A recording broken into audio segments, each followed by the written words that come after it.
இல்ல புரியல, எதுக்குடா லோக்கிய போட்டு இந்த அடி அடிக்கிறீங்கன்னு சத்தியமா தெரியல. கைதி, மாஸ்டர், விக்ரம்ட்டு இண்டஸ்ட்ரியல் ஹிட்லாம் கொடுத்தவர் அவரு. நிறைய பேருக்கு லியோ படமே பிடிக்கல, ஏன்னா அந்த படத்துக்கான எக்ஸ்பெக்டேஷன் ரொம்ப அதிகமா இருந்துச்சுன்னு கூட சொல்லலாம். அந்த எக்ஸ்பெக்டேஷனை பீட் பண்ண முடியாதனால தான் லியோவே ஒரு ஆவரேஜ் மூவியா மாறினது. இது வந்து ரொம்ப எக்ஸ்பெக்டேஷன் வச்சிருந்தேன், டிசப்பாயின்மெண்டே ஆயிருச்சு. விளையாட்டுக்கு சொல்ல விக்ரம் மாதிரி கூட இல்லைண்ணா. மற்றவங்களுக்கு எப்படின்னு தெரியல, பட் எனக்கு Leo one of the underrated மூவினே கூட சொல்லுவேன். பட் ஆஃப்டர் லியோ லோகேஷனாக்கு ஒரு சின்ன டவுன் ஸ்டார்ட் ஆச்சு. அவரும் வாயை வச்சுட்டு சும்மா இல்லை, நான் வெறும் 10 படம் தான் பண்ணுவேன், அதுக்கு மேல படம் பண்ண மாட்டேன், அது இதுன்ட்டு கொஞ்சம் வாயை விட்டாரு. அது மியூச்சுவல் தானே, அந்த எக்ஸைட்மெண்ட் குறையும் போது நம்ம சினிமா பண்ணக்கூடாது, அதுவும் அதே மாதிரி தான். அதனால தான் நான் 10 படம்னு சொல்றது வந்து நான் இன்னும் பெரிய ஆட்டோ சினிமா எடுத்து அந்த மாதிரிலாம் ஒரு கமர்ஷியல் சினிமா எடுக்கிறேன். அதுக்கேற்ற மாதிரி கூலி படத்துக்கான எக்ஸ்பெக்டேஷன் ரொம்ப அதிகமா இருந்துச்சு. சினிமாவோட ஃபர்ஸ்ட் 1000 crore கிளப் மூவியா மாறும்ட்டு எல்லாருமே வெயிட் பண்ணியிருந்தாங்க. பட் கூலி படம் ஒரு டிசாஸ்டரா மாறிடுச்சு. படம் அங்க இங்கன்னு சொதப்பனா பரவாயில்ல, மொத்த படமுமே சொதப்பலா தான் இருக்கு. ரத்தனகுமார் எடுத்த மாதிரி இருக்கும் மரண மொக்க மூவி. நீங்க சும்மா நில்லுங்க,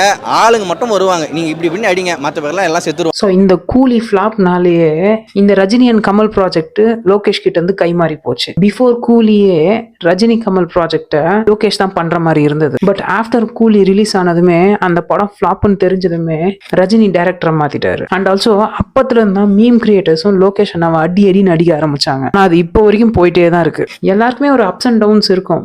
பட் லோகேஷ் அண்ணாவை ஏன் மீம் கிரியேட்டர்ஸ் இப்படி அடிக்கிறாங்கன்ட்டு தெரியல. அவர் இப்போ அவரோட டவுன் ஃபேஸ்ல இருக்காரு. இன்னும் நல்லா ஸ்ட்ராங்கான கண்டென்ட்டோட தான் வருவார்னு எனக்கு தோணுது.